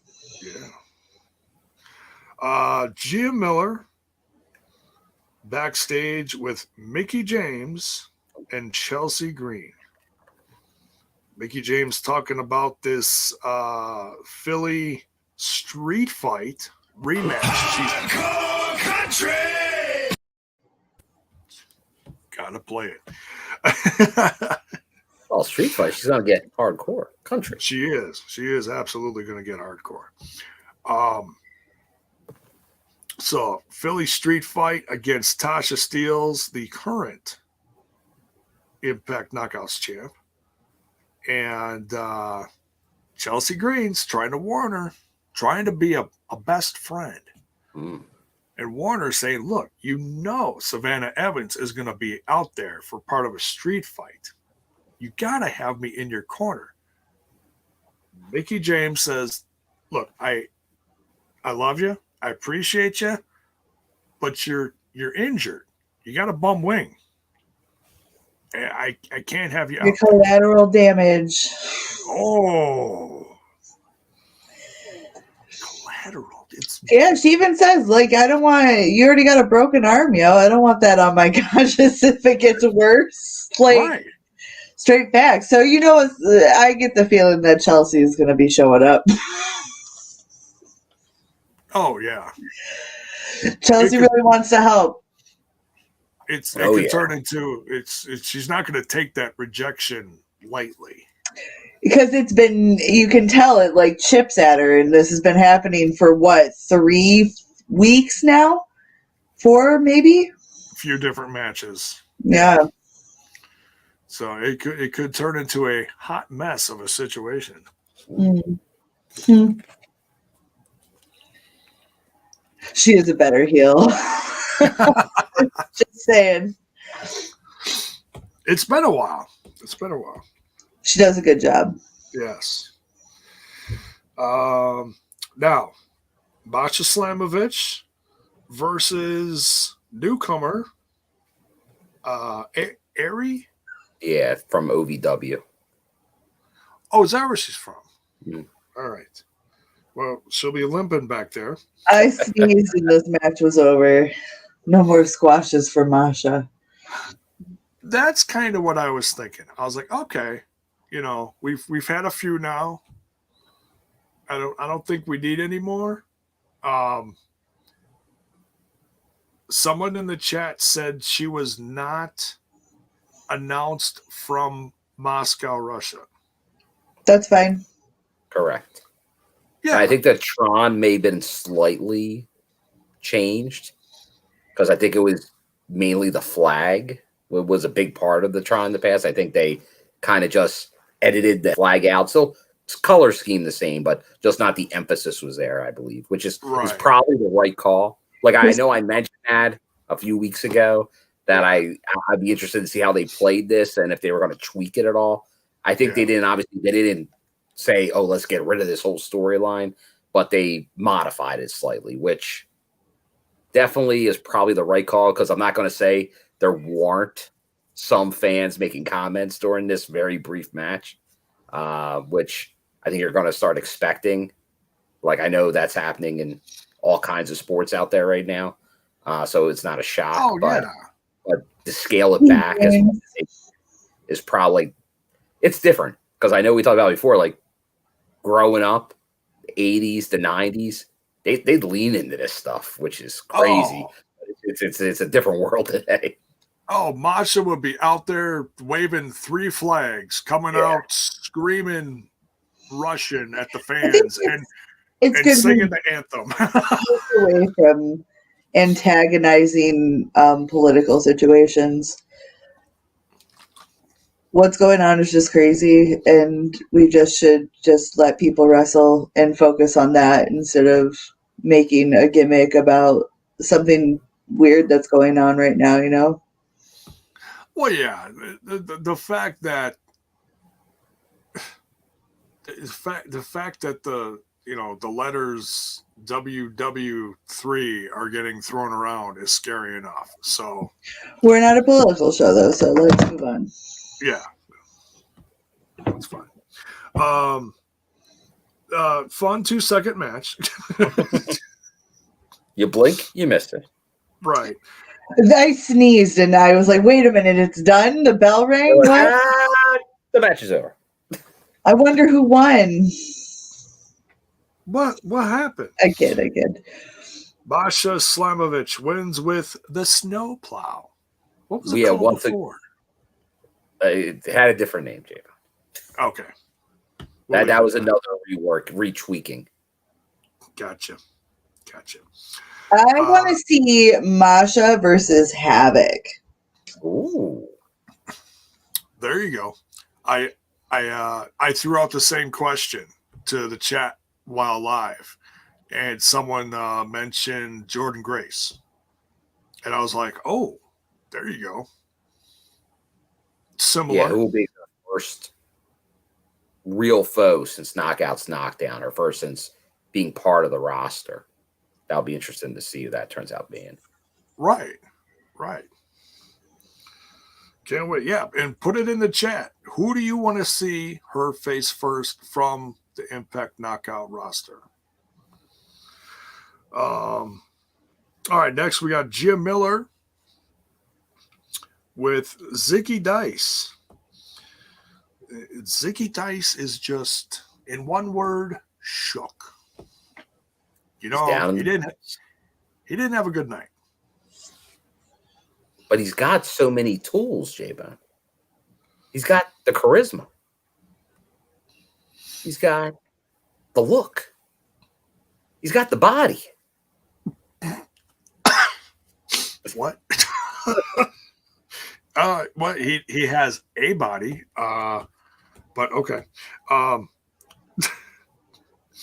And Gia kind of helps him finish the sentence. He's like, well, what if I could just find a place to put all these things together, like a wrestling school? So it's like, I wonder where said school could come from. Like he had an idea. He took a beeline out of there. Oh yeah. So it's like he just knew. It's like a calling in the. Yes. And in this next segment is one of the highlights of the episode.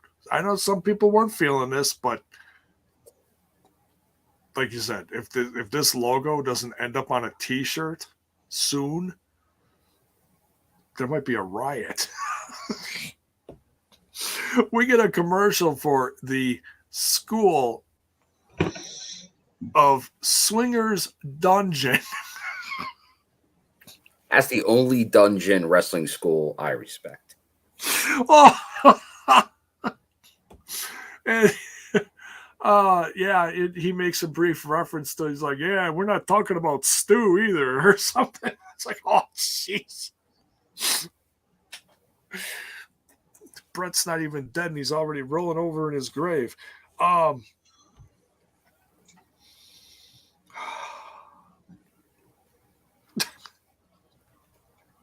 I loved this. I thought it was the ending. Oh yeah, Larry.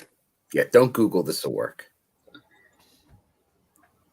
The words swinger and dungeon should not be used together. No, especially from what we saw at the end of the segment here with the couple in the towels walking past him like, hey, aren't you going to join us? And then and the guy who looked like he was in the demolition getup walking past him and slapped him on the ass. Oh my God. And then the whip sound ending the segment. This is gold, Jerry. Gold. Oh yeah, and then endorsed by Lance Storm, who doesn't endorse it at all. That endorsement from Lance Storm wasn't endorsed. Was great. Alicia, are you looking forward to more segments of the Swingers Dungeon? Not really. This one might be a miss for me. It's just a little too out there. Is it too much? You left me at the gimp suit. Well, there was for a second. I thought Killer Cross had returned. He got cut at the kneecaps, but it looked like him. Oh, jeez. I think Cross probably had about a foot on him. I don't know if that kid does business and it was suicide. Would do business with Eddie Edwards. I'm okay with that change. It was like the newest version of suicide. It's even more terrifying. Are you saying that was TJP underneath all that? Was that who was suicide? I don't know. At one point it was. They was pretty sure it was AC Baby. AC Baby. Oh, you got to be careful with that. That really upset some people. There were some people that really got upset with the whole AC Baby thing. It's not AC Baby. And I would just tell them, yeah, it is. It totally is. You know what we need? The return of Swinger Side. A Swinger Side. God, I forgot about that. We need a female suicide. That'd be pretty dope. There you go. Ooh. But don't say anything. Don't make any acknowledgement. Just be like, hey, you look a little different. Call her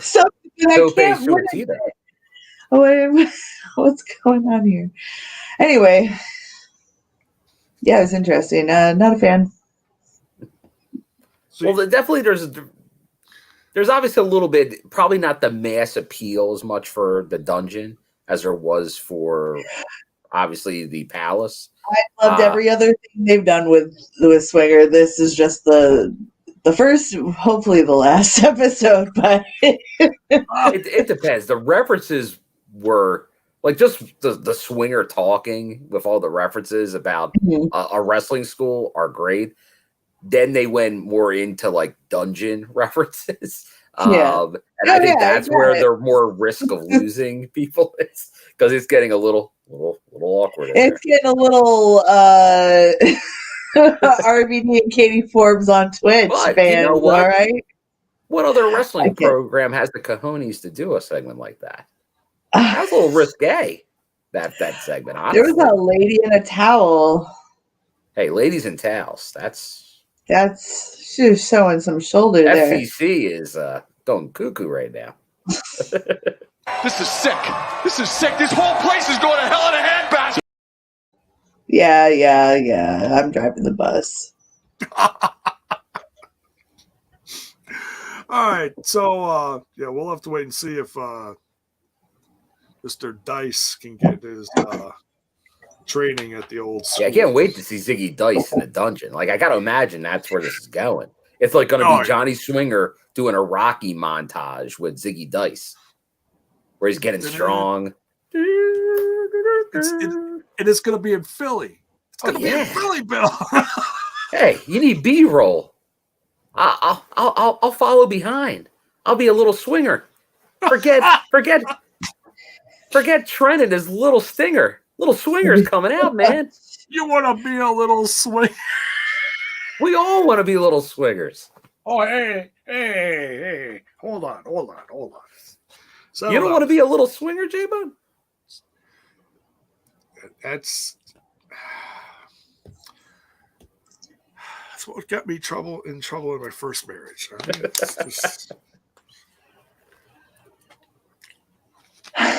That is the rumor going around Milwaukee. I was swinging a little too much. Anyway, I have seen that penis. Jiminy Christmas. All right. Main event time. Matt Taven versus Josh Alexander. I've been looking forward to this all night, and all of a sudden, boom, it was here. This episode, I mean, it went fast. Yeah. It went super fast.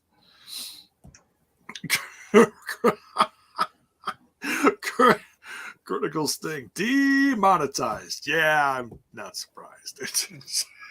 They try it, folks. They try. You can't demonetize the bone. All right. Thoughts on the main event?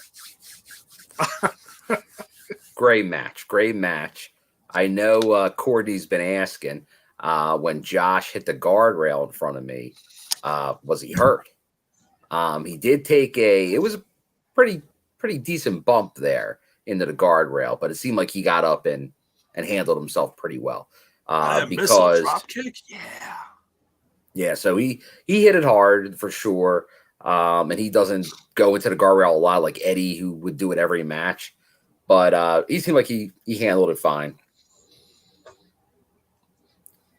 Yeah, you got to watch it with the history with the neck. You got to watch while you're banging. Yeah, he braced himself, but I'm sure he felt it afterwards.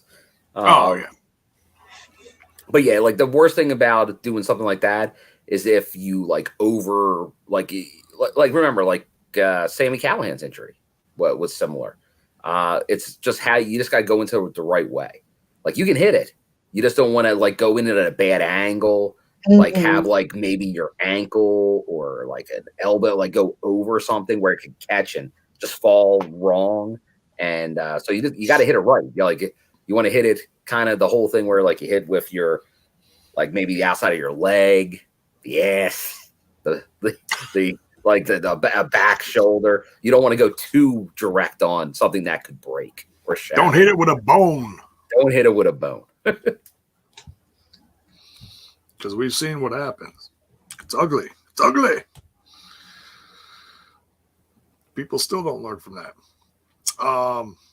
Yeah, amazing main event. Alicia, any thoughts? It was good. It's fantastic. It's good to see Taven in a solo. With Maria on commentary, of course. She's always a good talker. Yeah, I thought this was really good. It's just good to see Josh back. I don't know. It's good. Oh, yeah. Well, good. It's good and happy. And mentioning that it's two former world champs in the ring together. And yeah. They really put Taven over here. You know, I mean, they could have been like, oh, yeah, we hate Taven. And blah, blah, blah. You know, Taven's a strong athlete. He's got a history in wrestling. So, you know, make him look good. Both these guys can go up against each other and have a good ending and a great match. Was. Mayor's got a great question here. It says, how do you practice taking a guardrail spot? Well, that isn't something you normally practice, taking the actual guardrail, but you got to be prepared for when you do it. Right. Just like any gimmick spot, like a table, a chair, or something. It's like everything else is you got to know how to do it. Because there's ways. Like, obviously, we talked death matches in the past with GCW and all like that. Like guys going through plates of glass and things like that. There is an art to it. There's a way to do it where like you can't, like you go right into it. Like you go in the center, you catch an edge, you get an incident where you get stuff cut open badly. Oh, you get a million little Valentinos on you type injuries. So there are ways, once again, but once this isn't perfect, you can do it all right and still get hurt. But there's just ways, like everyone that wrestles, they're practicing, like they do like practice like how to take slams and go off the ropes. We've seen people injured. Enzo, he got injured. He got running the ropes. Yeah. So anything can happen in wrestling, but there's ways where you protect it, just like anything else. If you fall off a bike, if you go to like brace yourself with your hands, guess what? There's a good chance you're going to break your arm or break something in your hand. I hate to say it, but I feel like smash your face. Yeah, Pick your poison. Match is just like luck. You know, a lot of it is like we just saw. Like there's necks breaking. There's been major injuries in wrestling. Yeah. And like, do not do this at home. It's not just like an ad campaign. This is true. Do not do that at home. But they're trained. They're like they as we saw with the dungeon. They go to school. They're trained. They're not invincible. They're correct. You know, that's what it comes. There's always a way you can try. People were like, okay, I've done this enough times in my life. This way is better than this way to do it. Mm-hmm. And then you see what happens. But still, you just go off. You don't mean to. You try to do it away. Something. You just do a little hiccup, you little change a little bit, and that could be, oh, now I'm out for a year. Yeah. That's wrestling, man. Yeah. The risk they take every time. My friend wasn't a wrestler, but my one friend broke her ankle stepping off of a sidewalk onto a road. That small of a drop snapped her ankle. Like, think about that. The human body's weird, yo. You step wrong, you do something just the wrong way, you pull something, like it's so easy to mess your body up. Yeah, and there's times where you're like, you assume, how did you not mess up on that? Like sometimes you get lucky, but there's been plenty of times where like, oh, that person's dead. Like obviously they weren't, but you know, it's some moves, man. Yeah. You never know what's going on with your body until it happens. Yeah. Crazy stuff. But yeah, amazing match here. Was really waiting. Now we get Moose, but I was waiting for Moose to come down to the ring, maybe interfere or just try to distract Josh, be like, hello, brought the contract, you know, something or Scott because does something. Scott said last week if he didn't have that signed contract, stripped of the title if he didn't have it this week. He would. So all of a sudden the match is done, segment's done, and I'm like, well, where's Moose? Well, we get that answer pretty quickly at the end here. There's like 1 minute left in the episode, and I'm like, okay. Well, you're running out of time, Moose. You got a minute. So we see Moose driving, rolling up to some palatial estate, some building, envelope in hand, walks up to the front door, rings said doorbell,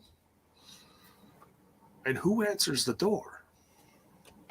One, Jade. Mrs. Alexander. He was just looking for some sugar. Oh, jeez. So he asks her. First of all, she's terrified. She's like, you need to leave. And yeah, so shows up at her house, at Josh's house. And now I didn't quite catch everything he said to her. Something about that she lives down the block. Yeah, that was the whole thing. Yeah, that's what Scott in the last backstage segment with Moose, when he put this out there, was, oh yeah, like Josh, he lives down the street from Anthem corporate headquarters. That's what it was. So even though he knows they're right down the street, he's like, Moose is like, why go to the Anthem corporate headquarters when I can drop it off at the Alexander residence? There you go. So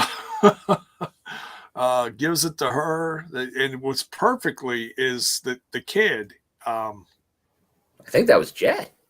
Yes, he's just cowering at mother's leg, at Jade's leg here. Aww. So it was perfect. You know, it was hugging her leg. It's like, oh, he's terrified of Uncle Moose. You know, that's so part of Moose. And so she's trying to like, hey, it's okay, I got you. You know. So the whole thing, you know, the kid's probably doing it accidentally, and it all came off just perfect. You know, the kid gets an Emmy in my book. So he hands the envelope to her, and you know, you tell your dad you know Moose was here. And, oh man, fun segment, a classic wrestling segment. You don't see this a lot, but every once in a while you see the classic enemy shows up at the house segment. This one was done good. Yeah, it wasn't overdone. It was simple. It was perfect. Yeah. I approve. It was good. Rebellion can't come soon enough. And we've got a ways to go. We really do. I keep forgetting it's at the end of April. Yeah, it's crazy that this set of tapings this weekend, Philadelphia, get your tickets, Friday, Saturday. That's going to be all the tapings till Rebellion. There's the WrestleCon show, but that's not any tapings to my knowledge. That's all Fight TV. So this is all TV content. So I guess they're knocking out a lot of TV in 2 days. Yes. So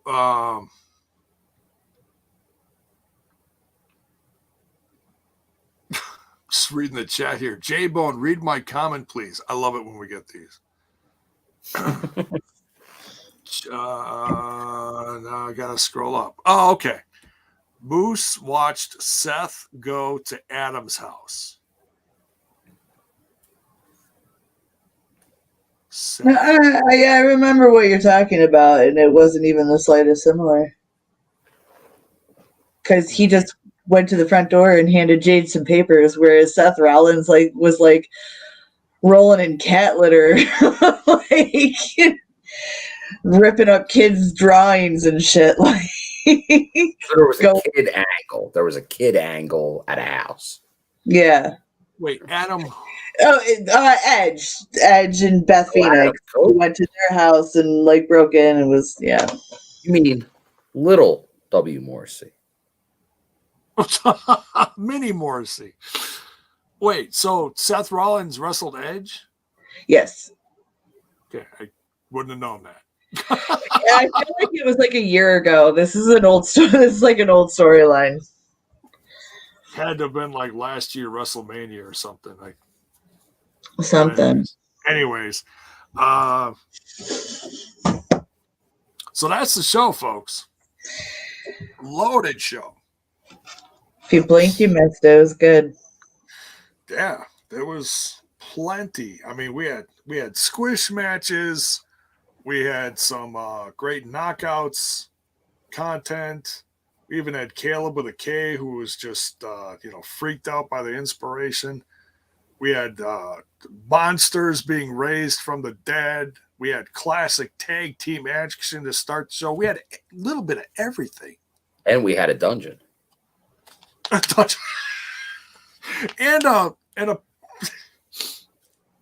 the return of Demolition.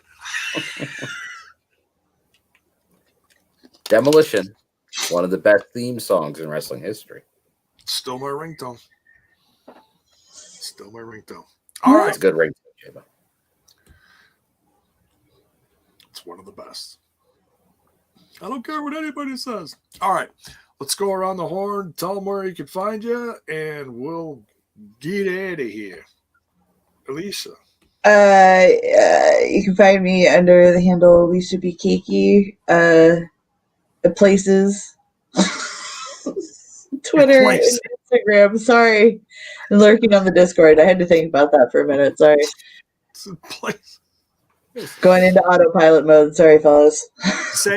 Said home being attacked by Valentino. No, I'm kidding. All right. Bill, where can they find you? Hey, you can find me at my name, William M. Gardner. The Twitter, maybe the Instagram, and definitely find me at the upcoming Impact tapings in the home base of Philadelphia at the 2300 Arena. So if you're there, say hello. I'll say hello to you. Just hours away, eh? Hours away. It is, 12:30 a.m. East Coast time. I will be at the arena. I think doors open at 6:30 p.m. Eastern time. So definitely be there. Be there. Certainly, we keep talking about you being on the road. You're not going to be on the road very long for this one. Nah, this is just down the block. Yeah, it's not down the block. When they did Bethlehem, that's I guess the closest Impact's played. Because when they did the Old Sands, that was probably under a half hour. This is probably a little closer to an hour from me, where it is in the city. So, but still, I'll take that any day of the week. I just came back from a 10-hour drive to Louisville, so I'll take this. But no, it's going to be a great time. TV, I love TV tapings, so it's going to be great. And hey, you'll see all of it unfold here on TNI over the next how many weeks? 5 weeks to Rebellion. But until then, Javen, where can they find you? You can find me over in that other little podcast called Smash This Podcast. Head on over to YouTube and go give it a sub. Go give the old Smash This Podcast some love. You can also find me on the Twitter box at JBone5150. That's JAYBONE 5150. And you can also find this podcast besides the YouTube and Twitch where you're watching it live now. You can also find it on streaming on audio worldwide, wherever you get your podcast audio, like Apple iTunes, Stitcher Radio, Google Play, TuneIn Radio, iHeart Radio, Spotify, SoundCloud, Pandora. Just look for We Talk Impact, and you'll find the old TNI crew talking all things Impact Wrestling. And starting today, today, the 17th, St. Patty's Day, through the Right 27th. Right now. Head on over to, the link is in the description, the Spread Shop, merch shop. You can get free shipping. Pay for no shipping. Just That's pay a for lie, what J-Bone. you put in it. No, it's true. It's true. Free shipping. So go get yourself some TNI merch, some great logos, and even more coming sooner than you think down the road real soon. How can they afford free shipping with the gas prices the way they are? This is crazy talk. It's a great deal. It's a great deal. So depending on how much you usually pay for shipping, guess what? You ain't paying for it this time. So want to help support the show? Go ahead, get yourself some free shipping merch. And you know what they could do to help the show, J-Bone? Yes. They got to hit that like button. They got to subscribe. Yes. If you want to do anything, if you can't afford merch, at least smash that like button, smash that sub button, ring that bell for notifications. Why? So that you know when more of TNI's content hits your screen or your earbuds or wherever you get your TNI content. All right, let's get out of here, folks. Have a tremendous weekend. If you're in the Philly area, go give Bill some love. Tell him hello from wherever you're from. Like, I know Anna's going to be there. Make sure you get that picture at ringside with Front Row Bill. All right, folks. Good night. Take care. We'll see y'all Sunday on the Patreon. Oh, Patreon. Almost forgot about the Patreon. Sign up for the Patreon, folks, if you want to help support the show. And jump into the Discord. That invite is in the description as well. Okay, now we're getting out of here. Good night, folks.